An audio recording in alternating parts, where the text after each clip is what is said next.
The rest of the story.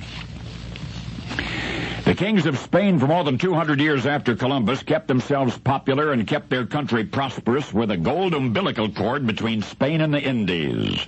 Flotillas of Spanish-armed galleons would fetch spices, ivory, and fabric from the Orient, and then in Mexico and Peru and Colombia trade for silver and gold and emeralds.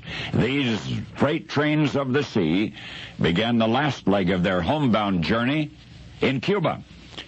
Now, even a cursory glance at a navigation chart of the Caribbean reveals a blue-green gauntlet of islets, reefs, and shallows, which Spanish sea captains had to negotiate without charts, without sonar, without any means of anticipating weather, and thus, from 1520 to 1770, homebound treasure vessels were frequently driven aground by hurricane winds.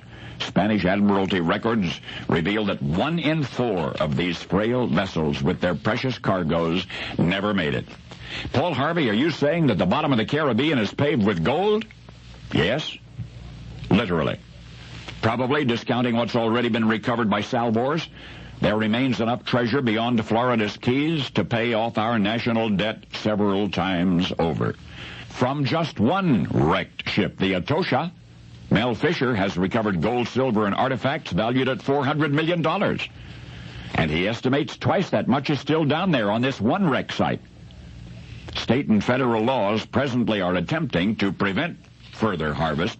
But anyway, Spain was careful to catalog and record the cargo of each galleon. Gold bars were stamped with a crown seal, carefully weighed and assayed. Silver coins dated themselves. They were similarly weighed, counted, and taxed. The kings thus protected their investment in these hazardous voyages by collecting their 20% quintal.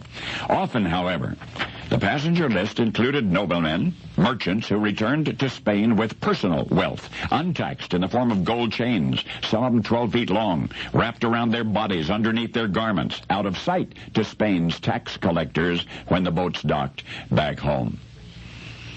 A single link removed from one of those heavy gold chains might finance the merchant's lifestyle for several months. A single link might be traded for as many as 5 slaves. Now, I've been spending some time with Mel Fisher and his wife Dio and their family and their crew.